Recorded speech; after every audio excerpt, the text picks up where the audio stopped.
Hi, I'm Jim Hightower, and I'm hoping that you will tune in to the Ralph Nader Radio Hour because it will turn you radioactive. Stand up, you've been sitting way too long.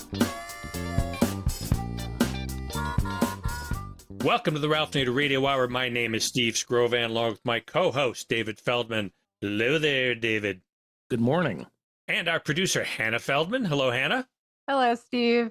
And the man of the hour, Ralph Nader. Hello, Ralph. Hello, I'm rereading the recent issue of the Capitol Citizen, listeners. It's out, and if you want to be on the ground floor on the impeachment of Trump, there's Bruce Fine's 14 detailed articles of impeachment, slam dunk. It has to start in the House of Representatives, even with one member introducing it, as well as my take on the blunders of the Democratic Party over the years and how they have excluded to their own disastrous losses vis-a-vis the Republicans, labor and civic groups who were ready, willing, and able to provide them with events and ways to win handily against the worst GOP in history.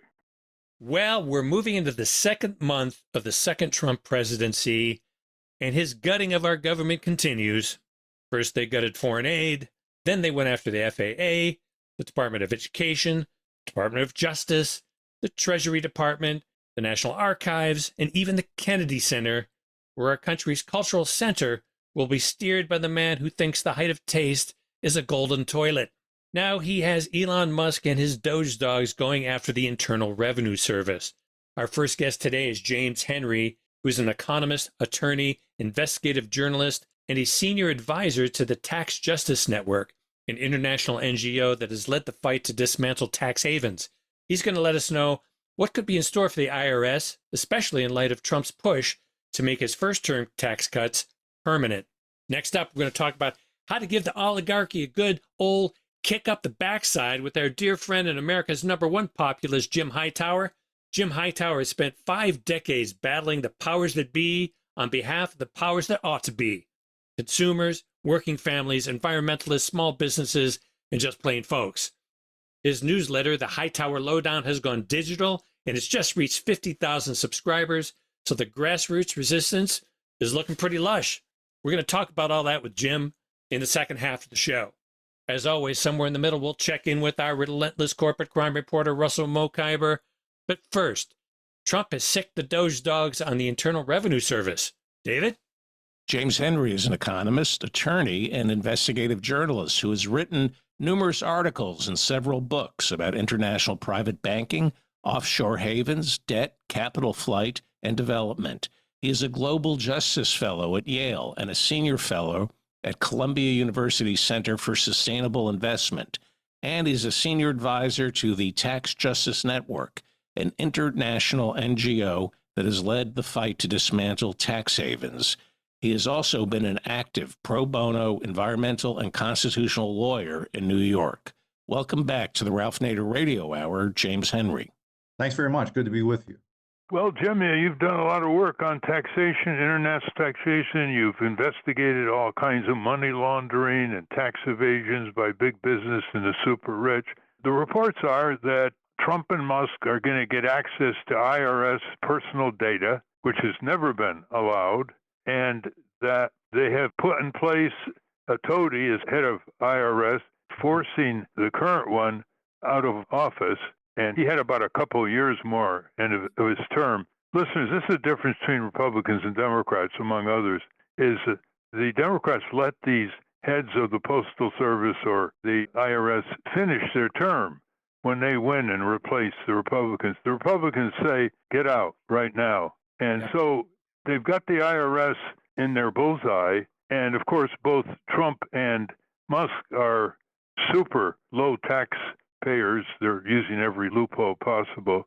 And it looks like they're going to get another tax cut for the super rich through Congress as fast as they can. Give us your view on this. What are the consequences here? Well, I've been following tax justice issues since the 1970s. When I started to write about this, I did a big study of income tax noncompliance for the American Bar Association way back in 1983. And we had all these attorneys from big Wall Street law firms sitting around the table talking about how important it was to have tax compliance in the United States. The United States had this proud record of pioneering the progressive income tax system. It had corporate tax rates as high as 70 to 80%, especially after World War II. And income tax rates were very high. It had an estate tax. And so it was really leading the world in terms of having progressive taxation. And that's an important thing to understand because since the 1980s, we've seen the global tax rates come down substantially under the influence of Reagan and then continued by Democrats by and large. There was this effort to have moderation of taxation, both for individuals and for corporations. And so by the time Biden takes office in 2020, we have corporate tax rates down to 21%. That's already very low. We have income tax rates that kind of cap out at 40% or so, depending on income levels. But the average. But those are the rates. That's right. Those are the rates. And I'm just talking about the actual rates that people are paying, especially the rich, are much, much lower than that. So even before Trump came into office the first time around, we'd seen a substantial reduction in the rates of taxation for both corporations and individuals. He comes in December 2017 without any hearings at all. He arranges a corporate tax rate that drops the level and generates about $2 trillion of savings, most of which went to the top 100 companies over 10 years. And it was financed basically by borrowing. Well, this time around, those tax cuts, which most of which expire at the end of 2025, he wants to renew. It would cost about $4.5 trillion of increased deficit over 10 years. And the way he finances it this time, given the fact the United States has this huge deficit, is by hacking away at all of the social programs in the federal budget. So that's the source of this attempt to cut $2 trillion, most of which would just simply be turned over to the wealthiest people in the country. So I see this as a huge step backwards in time toward the period before 1930 and unraveling all the progress the U.S. was responsible for. Tell our listeners, Jim Henry, over half of the profitable corporations in the U.S. pay no federal income tax. Some of them get even refunds. So crazy is the tax system. How do they pull that off? Let's say General Electric, made like $5 billion in the early 21st century, a few years ago. They paid no federal income tax. They got some returns because they were finagling with other tax liability companies, trading off. Explain, how do they end up making billions of dollars per company and paying no tax? Like Apple makes tens of billions. There's very, very little tax. The big banks make tens of billions. Explain to our listeners, how can they get away with that when the standard tax rate, as you say, is 21% on corporate profits? Yeah. Well, the actual effective tax rate is about half that.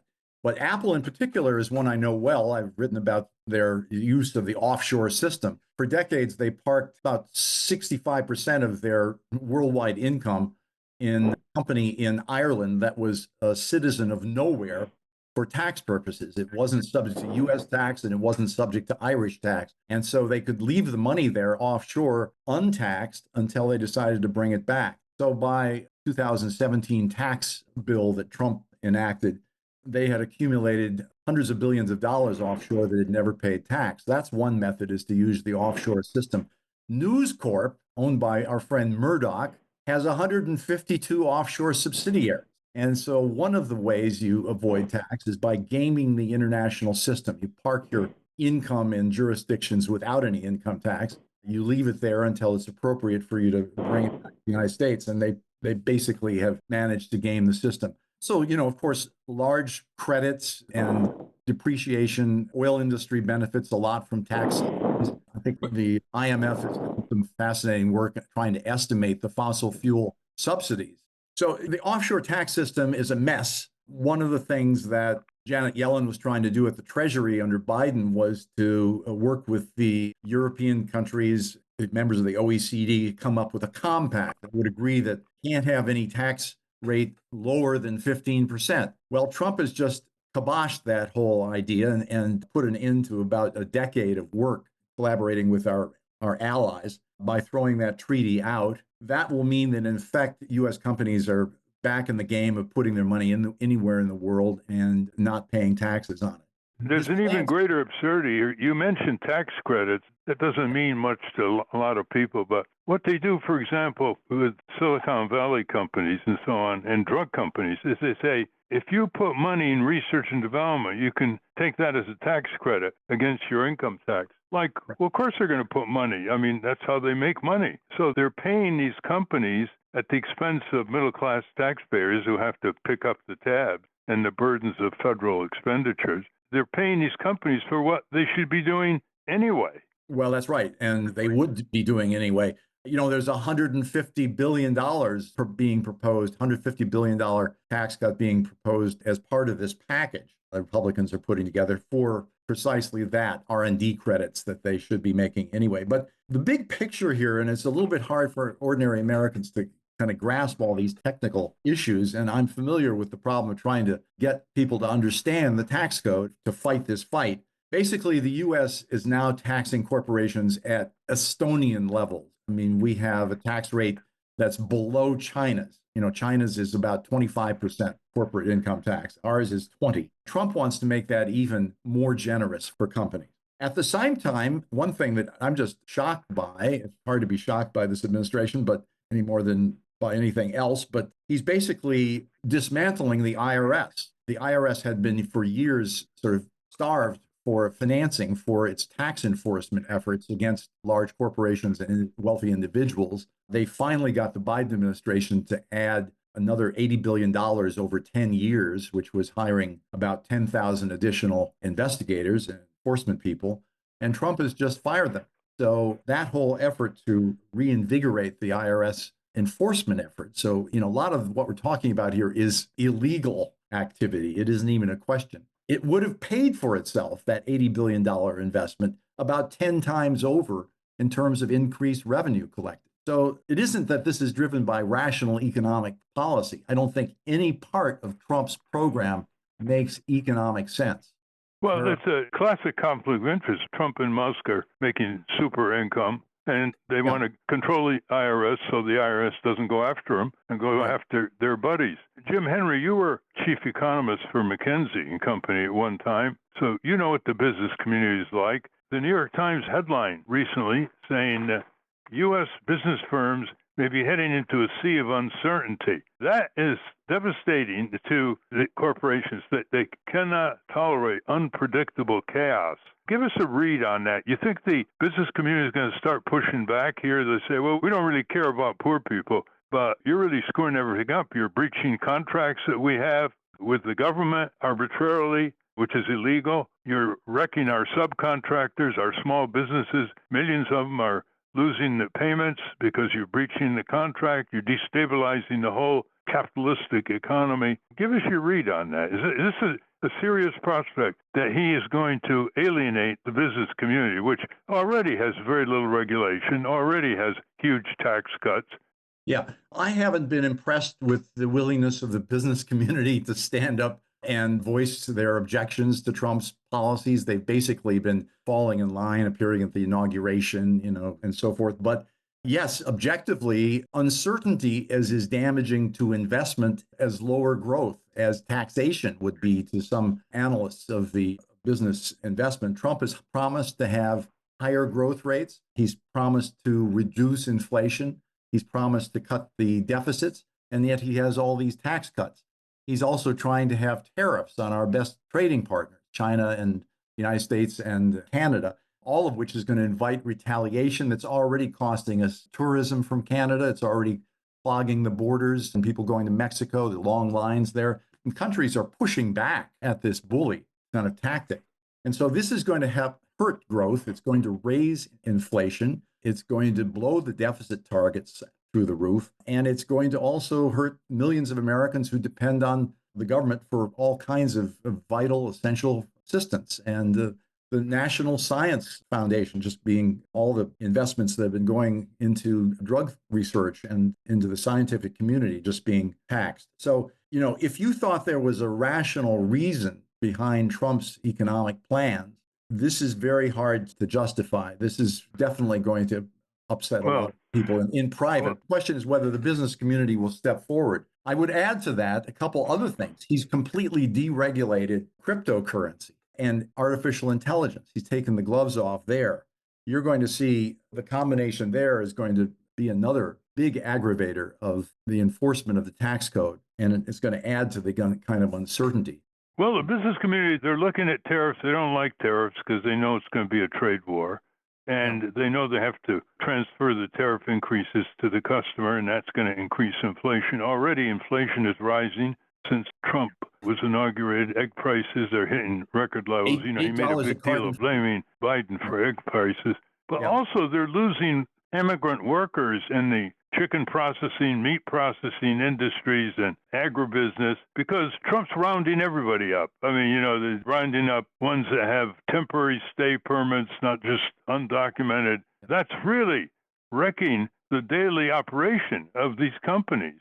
I'm from Minnesota. I mean, I can tell you about egg farmers, and there's just about 44% of the farm labor force is undocumented. And if you're rounding them up in large numbers and throwing them over the border, that's bound to affect especially during spring growing season, which is coming up now. When you're planting, you're going to have a big impact on agricultural food prices, basically. Half of the construction workers in Texas are undocumented workers. So all this is serious destabilization. This is not just theoretical. Business across the board. That's why he's in a rush right now to get this. That's why he has this blitzkrieg going on right now of state capture, where he's basically getting as much as he can be done before there's a massive outpouring of resistance to this. I've been amazed, given the fact that this economic platform of his does not add up, that it runs like elephants in the hallway into each other, crashing down. It just doesn't add up. And it really does set the United States' role in the world. Strength of the dollar is going to be undermined by this cryptocurrency initiative, by the growing deficit. That cannot be in long-term interest to the United States. I'm just amazed at the absence of leadership on the left and the center. The Democratic Party has yet to produce effective spokesperson who actually comes up and helps to organize all this. I guess what we need to do is take it upon ourselves to start organizing locally. Later in the program, we're going to talk about that with Jim Hightower, the prime organizer of progressive initiatives. But back to the business establishment. In the past, when the business elites, so-called Wall Street, so on, when they see the U.S. government discomforting them, they will send a delegation to the White House. They've done it on matters far less serious than the massive destabilization and disruption that's occurring now in their own backyard, so to speak. It's a little early for them to mobilize, but don't you think they're going to come and basically say, you better slow down, you better reverse some of these programs? My friends on Wall Street are scratching their heads and figuring out what the heck do we do about this? It's a problem to figure out who has the reins in the White House. Is it Musk? Musk is sort of after his own glory and his own bottom line. A lot of these agencies that he's going after actually had actions against him, and he has a lot of skin in the game personally. The valuation that Tesla is at the stock market right now is out of sight. So unless he can deliver on his political connections, he'll have trouble.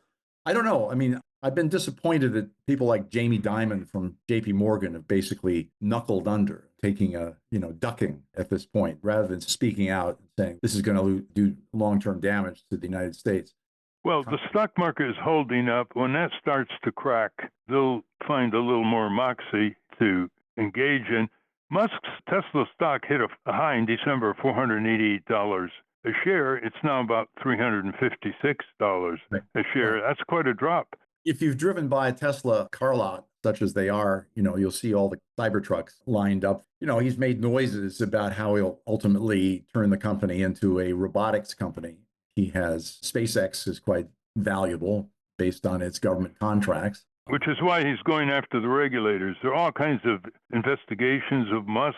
One, Department of Labor, Department of Transportation, Securities Exchange Commission, even NASA and Department of Defense. So he's in a position now as a non-appointed existing CEO of several giant companies of destroying law and order against him, firing the federal cops on the Musk beat. And that's not going to be unsustainable after a while. You can't get away with that. But back to the business establishment. This is where, there's sense. Aristotle once said, quote, "Courage is the first of human qualities because it's the quality which guarantees the others," end quote. Now, corporations are not known and CEOs are not known for their courage, but when they see their whole world starting to convulse into chaos, remember the Ford Motor Company executive already called it chaos, you got to believe they're going to make their efforts known. They got workers being laid off, technical workers, they got research being stopped from the federal government, all the things that you mentioned. You see any prospect of that? I'm pessimistic about it, Ralph. I know that you've written a book about, billionaires will save us. I guess that was a fable. It was a fable. There are some progressive business people out there who are worried about the situation as we are, and they are to some extent speaking out. But I would say the top 100 Fortune CEOs are absent from the field at this point. You see people like Tim Cook, who's the CEO of Apple, has a huge stake in this whole relationship with China. Apple sales have been sort of slowing down, but he was at the White House and sort of falling in line with this. We haven't heard from him protesting, even though we know he's a progressive. But, here's my take, Jim. Here's my take. When the market starts sliding, when inflation starts speeding up, when consumer purchasing starts declining, they're going to start waking up. So let's go to Steve. Yes. So, Jim, where do you see this going? If you were to predict the future, and, Ralph has brought up a couple of different possibilities about business resistance, where do you see the arc of this landing? The conversation I had this morning with South Africa is illustrative. I've been spending a lot of time organizing United Against Money Laundering, which is an effort to work across borders to help contain kleptocracy in countries like South Africa that have a huge amount at stake here. The United States just cut off all aid to South Africa. People are losing HIV medicines. They're losing all kinds of support from the United States, and we've withdrawn from the G20 effectively. We might as well call it the G19, which South Africa is chairing this year. So the bottom line is these folks are getting organized, and they're forming a lot of international protests. I think the United States is going to experience a little bit of what South Africa experienced in the 1970s and early 80s, an international coalition that's going to go for a boycott against not only the United States, but also Israel. And that's, I think, a powerful weapon because they have 79 countries that have joined with South Africa. We're not talking about China, we're not talking about India, but we're talking about many middle-level developing countries that are going to be making a lot of noise about the outrageous policies the U.S. has adopted with respect to reciprocal tariffs, for example. And, I think that's one sign of hope in this system. The other basic sign of hope is that the Trump initiatives, precisely because they don't make sense, and they will, as Ralph has discussed, create a lot of contradictions. We will have very soon some negative effects that will affect not only businesses, but also ordinary workers, many of whom may have supported Trump. And so you will see inflation rising. You will see the deficit growing. You will see the economic growth slowing down. You will see rising unemployment. And you'll see the adoption as they start introducing AI agents aggressively this year. You'll start to see more and more middle-class professionals being laid off in professions like accounting. That's going to have Trump on his heels because he's not prepared for the economics falling apart before our very eyes. And I think that's an objective reality that he just can't get out from with all of his pronunciamentos. On that point, we have to conclude. We've been talking with Jim Henry, who has his own public interest investigative operation in New York State and has been relentlessly organizing people around the world against financial fraud and money laundering and the destruction of domestic tax laws through such tax havens as the Cook Island and other places that allow corporations to do whatever they want with thousands of subsidiaries. You can find us on United Against Money Laundering. It's on UAML, and it's on LinkedIn. We're in the process of getting the website together, but that's a good place to meet. And Jim Henry, also, listeners, is one of the leaders of trying to stop the rebate of about $40 million a day from New York State back to Wall Street, the so-called stock transaction sales tax, which since 1981 has been sent to New York State and then rebated electronically instantly, costing all kinds of revenue opportunities to help people in New York State. So That's right, Ralph. stay It's tuned about on that. $400 billion since then. Yeah, imagine that. $400 billion. Badly needed. And the New York Times won't even cover it. Okay, to be continued. Thank you very much, Jim. Thanks. Thank you. We've been speaking with James Henry. We will link to his work at ralphnaderradiohour.com. Up next, we're going to welcome the man who battles the powers that be on behalf of the powers that ought to be. But first, let's check in with our corporate crime reporter, Russell Mokhiber. From the National Press Building in Washington, D.C., this is your Corporate Crime Reporter Morning Minute for Friday, February 21, 2025. I'm Russell Mokhiber. As millions of working-class families struggle to afford the high prices of groceries, gas, rent, and other basic necessities, Senators Bernie Sanders and Josh Hawley have introduced bipartisan legislation to cap credit card interest rates at 10%. During the campaign, President Trump pledged to cap credit card interest rates at 10%, Sanders said. Today, I'm proud to be introducing bipartisan legislation with Senator Hawley to do just that. When large financial institutions charge over 25% interest on credit cards, they are not engaged in the business of making credit available. They are engaged in extortion and loan sharking. We cannot continue to allow big banks to make huge profits, ripping off the American people. For the Corporate Crime Reporter, I'm Russell Mokhiber. Thank you, Russell. Welcome back to the Ralph Nader Radio Hour. I'm Steve Scrovan, along with David Feldman, Hannah, and Ralph. Our next guest has been fighting the good fight for decades, and he's back to report on the latest from the front. David? Jim Hightower is a syndicated columnist, national radio commentator, and America's #1 populist. Is a board member of Public Citizen, and is a founding member of Our Revolution, an organization inspired by the issues brought up in the Bernie Sanders campaign.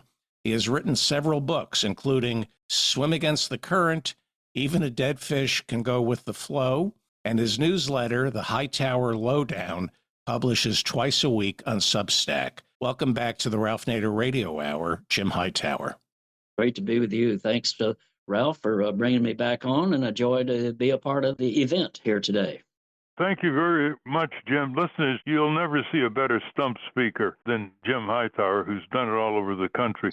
Jim, you called me up a few days ago, and you said, we got to organize rallies all over the country.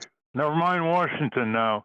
It's got to be back home and congressional districts, all kinds of people who are being devastated by Trump. That was when I also said, well, there needs to be unofficial hearings on Capitol Hill by the Democrats so they can have all these people from back home who know what they're talking about and know about the Trump overthrow of our government and his despotism, cruelty, and viciousness, how it actually impacts people. And you said, yeah, but that's not going to work unless you have real mobilization back home. So in Washington, we're calling for Democrats to have unofficial committee hearings. They can't be stopped by the Republicans, and the press will cover it. But back home, after you called, it seemed like it's already started. There were rallies on President's Day all over the country. On Wednesday, when we're recording this, the federal employee unions are having rallies in every state capital of the country, bringing home what they're firing and the slashing and cutting federal agencies, including FEMA, for example, is doing locally, including the National Park Service. No agency's been untouched by the tusks, the poisonous tusks of Elon Musk. So, Jim, tell us what you'd really like to see here beyond what is already occurring. And what would they be demanding?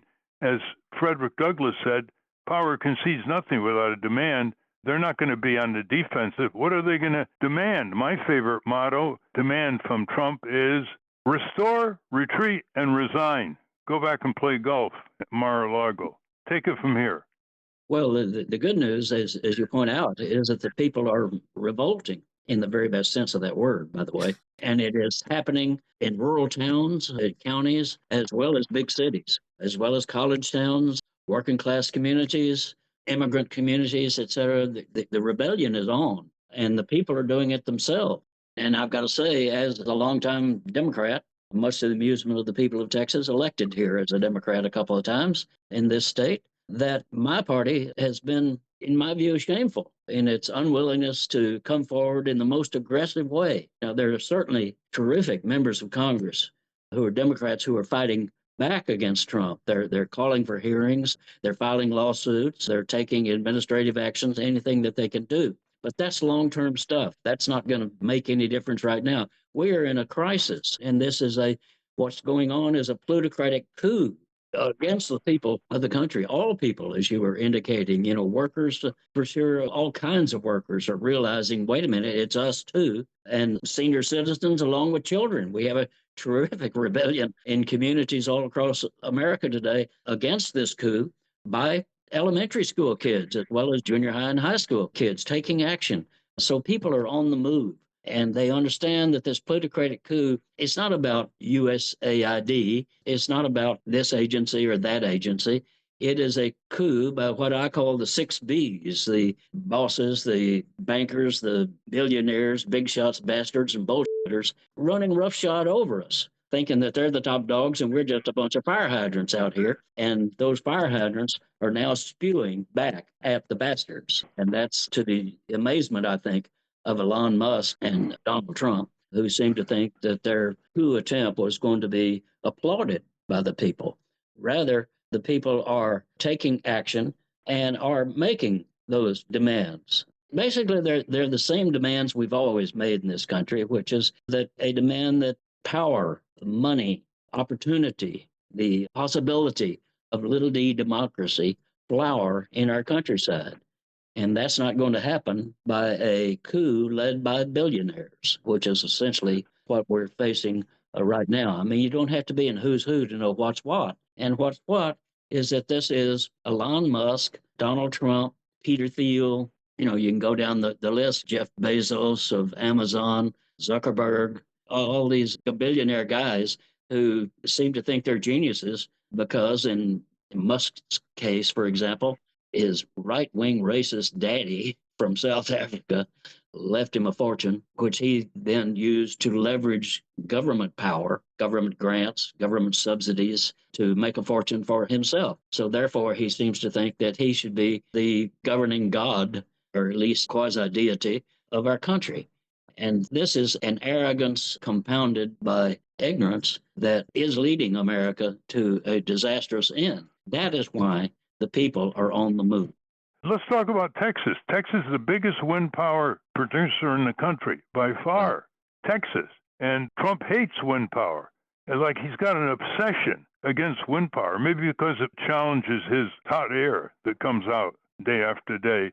Tell us about Texas, known for oil and gas, but now you got wind power and other forms of solar energy coming on fast. Well, just because you're a Texan doesn't mean you've lost all common sense. In fact, it was common sense that pretty well built this state, and not oil barons or bankers. It was built by ordinary workaday people who are mavericks. In fact, the word maverick comes from a Texas family, Sam Maverick and Maury Maverick, out of San Antonio. Sam Maverick was the first of that line of people who came into San Antonio in about 1820. And he was basically a real estate developer, but he ran some cattle, and he ran some cattle out on the coastal plains, but he refused to brand his cattle. And so therefore, any steer that you came across on the range that had no brand was a maverick. And that's where the word comes from. But the important thing is that is the spirit of the people of Texas. They are maverick. They don't just go along to get along. They take a stand. And that is what has led to a terrific little d democratic movement throughout the history of Texas. Texas is the source of populism, the great political movement that emerged after the Civil War. It began up in Lampasas, Texas, a town about 120 miles or so north and west of where I sit right now. And that led to a nationwide movement that was the most progressive political movement in terms of the platform that they put forward. What turned it into a red state led by Ted Cruz and Big Oil? Well, money happened. Big money. happened, and that big money took over the Democratic Party. My party decided, well, that we could get some of that corporate money too.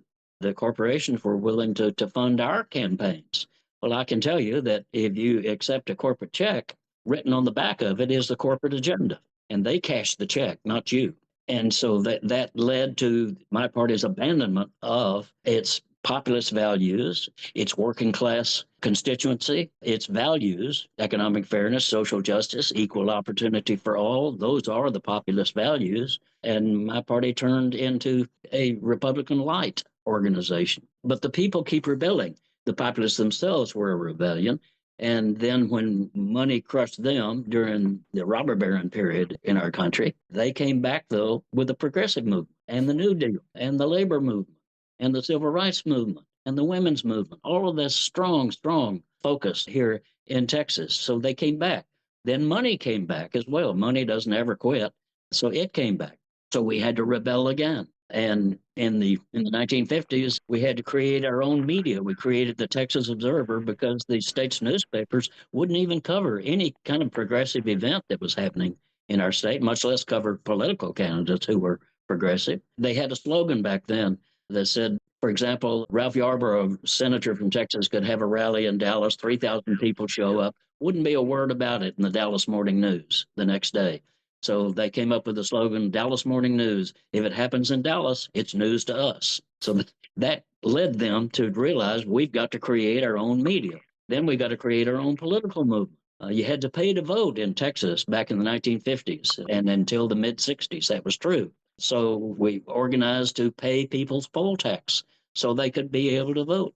So this kind of grassroots effort that we're now seeing surging across the country has always surged back and forth within the state of Texas. And so that is the great hope, and that is the great spirit of the people themselves that I have great faith in. And that's why I said to you on a Sunday night when I tracked you down to scream at you a little bit, was that we've got to go to the people, go where the people actually are. Yes, we can have another big Washington demonstration, but those have lost their credibility, really. And also it leaves out most people of America who are mad as hell about what's going on, but they're not going to be able to take off and pay to go to Washington, D.C. So what if we went to the countryside with the people? And now the people have created these rebellious outbreaks in all 50 states. And in fact, just about every place that's got a zip code has an experience with this rebellion already. So this is a kind of spontaneous upsurge in the countryside, political upsurge that is very, very promising. And we need our politicians to do that. Where is the Democratic leadership? You got Chuck Schumer, the leading Democrat in Washington, D.C. today, saying that he is getting more and more furious about this coup attempt by the Trumpistas. He seems to have now noticed that it's taking place. And so, for Schumer to come into a time of fury means that he's likely to fire off a strongly worded letter to the White House, something like that. That would be bold in his action. And in fact, he is now calling for people just to wait out Trump, because he says, quote, Trump will screw up. Instead of demanding impeachment, which is the major lever left in Washington, as our founding fathers wisely provided for. When you called me up, you motivated me to issue a clarion call, which I did. A couple of days later, it's called the Clarion Call for Vigorously Organized Rallies Back Home, where the people are, against the criminal, unconstitutional dictatorship of the Trump-Musk ongoing wrecking of America and Americans. And it's on our website, listeners, if you want to spread the word. It has some examples, and it's, if I may say so, it's quite encouraging to Americans of all political backgrounds to start the rumble that Washington is always afraid of, the rumble from the people. Just so, Jim, how it affects people right back in your state. An article in the Washington Post, February 17th, starts this way by Dan Diamond. Quote, in Atlanta, the Centers for Disease Control and Prevention was told Friday to lay off an estimated 10% of its staff, including nearly an entire class of disease detectives, the infectious disease experts charged with helping spot the next epidemic. In West Texas, local officials warned about the spreading risk of measles, saying that an outbreak of the vaccine-preventable disease had doubled to 48 cases since early last week.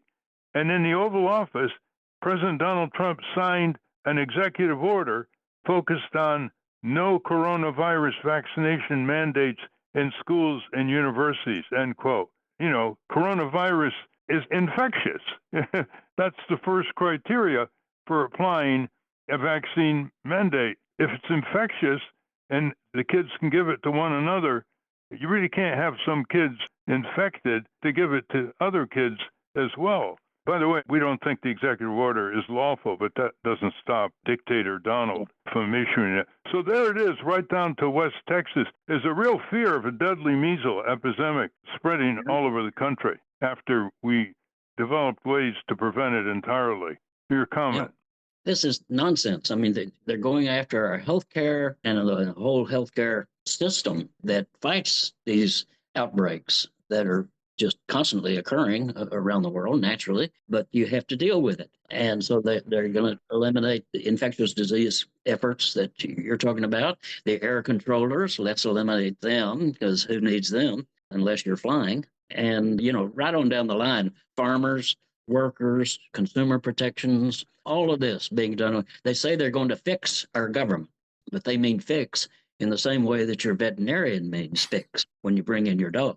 Also, the farmers are getting their payments suspended. They're doing these programs that are funded, and suddenly they can't pay their bills. And a lot of them voted for Trump. Don't you think there's going to be a backlash among Trump voters? Well, of course, there's going to be a backlash by all voters because they're affecting everybody. And that's the big mistake that they have made. Most can't find anybody that he won't try to eliminate any benefit for unless it's him and billionaires. So, of course, there's going to be a backlash. People having their health care taken away. Now they're talking about eliminating Social Security, Medicare, Medicaid. Right on down the line. So, and of course, farmers are going to rebel. Trump and must not think they would notice that they were having their conservation payments withdrawn. That's a program that encourages farmers to engage in conservation and energy efficiency and et cetera, something that benefits the whole country. And he's cutting off the money for it. So, yes, that's why people are in the streets in state after state and community after community all across our country, is because people know this is the undoing of the common good. And that is essentially what's at stake here. The billionaires have decided that the common good doesn't matter, only their good matters. You've called them greed hounds, which is a resonating term around the country in your speeches, Jim Hightower. But the biggest blow yet is against Medicaid. They want to melt down Medicaid, which serves, catch this, listeners, 71 million Americans. That includes a lot of Trump voters. And this is critical for the elderly, critical for sickness among children. As anybody knows, Medicaid costs billions of dollars, and they want to cut it so they can enact a further tax cut for the super rich. I mean, they don't make any bones about it. They're taking it out of the poor. As someone said, the richest man in the world is declaring war on the poorest people in the world. That's Elon Musk, as well as in this country. And so is Trump. So there doesn't seem to be any calculating, opportunistic strategy here. It's just slash and burn across the board. And I don't see how that politically survives. You've told me many times if the Democratic Party had a progressive agenda, it would be in power in Texas year after year. But they never do. And that's why they lose to the likes of corporatist, liar, and cruel and vicious Ted Cruz. You think this mobilization is going to develop into a political movement? Well, the political movement is already developing. We just changed leadership in the National Democratic Party. You have to have a political party. Some people say we need a third party. I wish we had a second party. And I wish it would be the Democratic Party. And the good news there is that there have been state rebellions and local county party rebellions within the Democratic Party all across the country for the last several years. And that has now led up to a change in the leadership at a national level that is committed to reinvesting in grassroots Democratic Party politics again. Our leaders, so-called, which are basically the paid consultants and the donor class based in Washington, D.C., basically eliminated grassroots organizing and zeroed out rural America from even contesting elections by the Democratic Party. That has led to the disaster of Donald Trump now back in the White House. So that is beginning to change now as the party rank and file begin to take the party back. And that is the And that's interesting for our listeners to know that the winner becoming the head of the Democratic National Committee in Washington, which is now a major post as long as the Democrats are minority in Congress, it's a big deal job, is Ken Martin from Minnesota, who is head of the Minnesota State Democratic Labor Party, as it's called, committee. And he was opposed by the established politicians. Schumer, Pelosi, and others endorsed the Wisconsin competitor who lost. And Ken Martin won. And as we speak, he's doing exactly what you're saying. He's going all over the country, meeting with local and state Democratic resistors to start turning this wheel around. But until they get rid of their corporate conflicted consultants, which they've contracted their campaigns out to, and continue to block out labor and citizen groups, Ken Martin's going to not only have his hands full, he's not going to be able to prevail. He's not alone. That's the important thing. That he's created by state party chairs and district party chairs all across the country. That's where his support came from. It did not come from the donor class, from the Reid Hoffmans and those billionaires who have taken over the Democratic Party and keep giving it losing advice. And by the way, not only is Ken Martin the chair of the Democratic Party, but just as important, and maybe more so in a lot of ways, Jane Klebb, who has been chair of the Nebraska Democratic Party, has now been elected as the chair of the state Democratic committees. So that's the more grassroots level of the national party. It's the second most powerful position in the National Democratic Party. So she was a big supporter of Ken Martin's, and she is going to be front and center in making decisions about moving the party away from the billionaire donors back to grassroots politics again.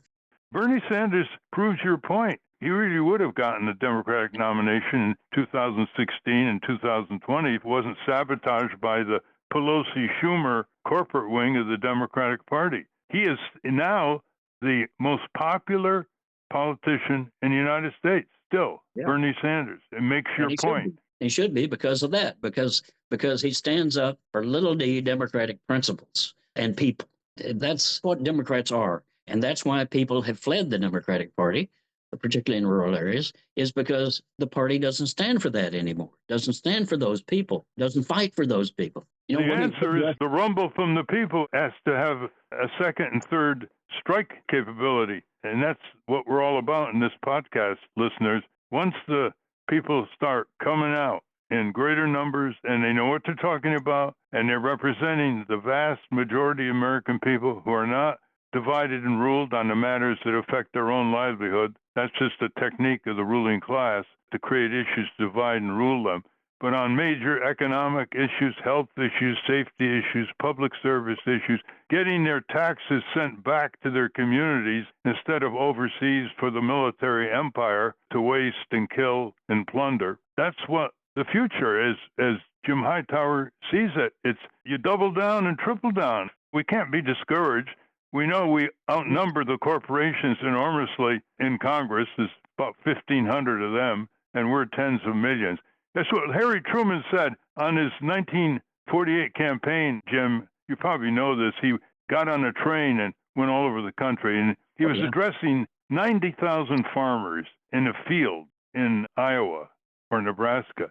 And he said to them, how many times are those Wall Street guys going to have to hit you over the head before you wake up? He knew how to talk to people all right. Notice, Ralph, right there that he went to the people. He took that train all across America, and he didn't just buzz through in a 4-hour run across the country. He stopped at those communities and counties all across the country. And that's the kind of politicking we've got to get back to, connecting with the people in real time and with real issues and real fundamental values of fairness and opportunity for all. Yeah, now Democratic candidates, they go to fundraisers around the country. So get them all coming here to Austin. They come to Austin. They don't see any regular people. They go to a club and have a fundraiser with fat cats, and then they fly away. I hope Ken Martin and all the people back home organized behind him can turn this ship of state around Well, on that note, we want to thank you, Jim Hightower. Thank you very much, Jim, Thank for you. your work over the years. And get connected, listeners, with the Jim Hightower movement. Thank you very much, Jim. Thank you. Great to be with you. Stand up, stand up. Listeners, sometimes it's really helpful to listen to C-SPAN, which records the actual hearings at Congress, unedited, because you get a flavor of how tough some Democratic members can be during this Trump period, even though the leadership is in the minority and is still trying to figure out how to overcome the Trump dictatorship. I was listening the other day, and Congressman Greg Casar from Texas was given 5 minutes by the chairwoman, Marjorie Taylor Greene, of the Oversight Subcommittee on the DOSH so-called department. And here's how he used his 5 minutes. Pretty amazing. Gentleman from Texas, Mr. Casar. This subcommittee is supposedly about looking into waste, fraud, and abuse. So I'd like to start talking about independent inspector generals who are supposed to be looking into waste, fraud, and abuse. Mr. Talcove, do you know how many inspector generals at agencies that were investigating Elon Musk's companies have been fired by the Trump-Musk administration? No. It is 5. Ms. Royal, the Inspector General of the Department of Labor had 17 open investigations into Tesla and SpaceX. Do you know what the Trump-Musk administration did to that Inspector General? No. They fired him, and I think y'all know. Mr. Whitson, the Inspector General of the Department of Transportation was investigating Tesla. Do you know what the Trump-Musk administration did to that Inspector General? No. They were fired. The Department of Defense's Inspector General was looking into SpaceX. Mr. Hedler, do you know what the Trump-Musk administration did to that Inspector General? I believe he was fired. Thank you. I think everybody on the panel knows what the answer to these questions were. The U.S. Department of Agriculture Inspector General was investigating Musk's Neuralink. Mr. Talcove, now I'll ask you again under oath, do you know what Mr. Trump did to that Inspector General that was looking into one of Musk's companies? No. He was fired. The Inspector General at the EPA was repeatedly taking on Tesla. Mr. Hedler, since it seems that you're answering the questions that everyone knows the answer to, do you know what the Trump-Musk administration did to that Inspector General? I believe he was also fired. Also fired. At least 5 Inspector Generals that were looking into Elon Musk's companies were fired by the Trump-Musk administration. These Inspector Generals, who are independent, protected by law, they are the people that find the waste, fraud, and abuse and found many of the cases of waste, fraud, and abuse that have been brought up today, fired because they were looking into Elon Musk. At the NLRB, the National Labor Relations Board, which is supposed to protect workers from getting their unions busted by folks like Elon Musk, made functionally broken by the so-called Department of Government Efficiency that really is the Department of Government Efficiency for Elon Musk, not for you. They are trying to shut down the Department of Education, the Department of Labor. You know what Elon Musk doesn't seem to be looking into? His own contracts. Again, I'll ask you, Mr. Talcove, do you know how much money a day Mr. Musk will receive from the federal government for his contracts? No. The answer is $8 million a day. Just last year, Elon Musk was promised $3 billion from close to 100 contracts with the federal government. Ms. Royal, do you know how much the average person in this country who survives on Social Security, one of our seniors who's worked their entire life, about how much they have to survive on a day? I do not. $65 a day. We're not looking into Elon Musk's $8 million a day. This subcommittee, chaired by Marjorie Taylor Greene and the House Republicans, is looking into your grandmother's $65 a day. Let me be clear. I think we would all support taxpayer savings, look into money we might needlessly send to billionaires and big corporations, find taxpayer savings, and send it back to your hardworking family. But instead, what House Republicans and the Trump-Musk administration want to do is they want to look into your kids' lunch money, your kids' teacher's salary, into your grandparents' Social Security. They want to take that money and give it out in billionaire tax cuts, and they're talking about that in committee tomorrow, in Budget Committee tomorrow. They just released their plan. So let me be clear. When Republicans talk about government efficiency in this Congress, they're not looking into billionaires who don't pay their taxes. They're not looking into billionaires who get rich off of government contracts. They're not looking into Elon Musk firing watchdogs who are supposed to keep him accountable. They're looking at cutting your public schools. They're going straight for your Social Security. They're coming straight for cancer research. They're coming straight for the Department of Education. They're not looking at big tech. They're not looking at big pharma because those people fund their campaigns. If this committee were serious about rooting out waste from our federal government, then today's whole hearing would be about how Musk and Donald Trump are firing the independent watchdogs who've done this work for decades. Instead, my Republican colleagues' actual goal on this committee is to distract from Trump and from Musk's corrupt war on accountability. This will not be a subcommittee dedicated to making government efficient for everyday people. It's about helping Elon Musk and Donald Trump be as efficient as possible in robbing our government and handing out our government services to the rich. So this seems that this subcommittee is just The gentleman's like time the has agency it's named expired. after. The gentleman's a sham, time has expired. a total sham. The American people are $36 trillion in debt. It certainly seems reasonable that someone has been fired. All right, Ralph. Yeah, $36 trillion in debt due to the Republican tax cuts with George Bush and Donald Trump, and due to bloated military empire funding budgets, and on and on. So, listeners, this is the kind of address you should spread the word about, and that's why we played it verbatim for you. I want to thank our guests again, James Henry and Jim Hightower. For those of you listening on the radio, that's our show. For you podcast listeners, stay tuned for actually a lot of bonus material on this one with both Jim Henry and Jim Hightower. A transcript of this program will appear on the Ralph Nader Radio Hour Substack site soon after the episode is posted. Subscribe to us on our Ralph Nader Radio Hour YouTube channel. And for Ralph's weekly column, you can get it for free by going to nader.org. For more from Russell Mokhiber, go to corporatecrimereporter.com. The American Museum of Tort Law has gone virtual. Go to tortmuseum.org to explore the exhibits, take a virtual tour, and learn about iconic tort cases from history. To order your copy of the Capitol Hill Citizen, Democracy Dies in Broad Daylight, go to capitolhillcitizen.com. And remember to continue the conversation after each show. Go to the comments section at ralphnaderradiohour.com and post a comment or question on this week's episode. The producers of the Ralph Nader Radio Hour are Jimmy Lee Wirt, Hannah Feldman, and Matthew Marin. Our executive producer is Alan Minsky. Our theme music, Stand Up, Rise Up, was written and performed by Kemp Harris. Our proofreader is Elizabeth Solomon. Join us next week on the Ralph Nader Radio Hour. Thank you, Ralph. Thank you, everybody.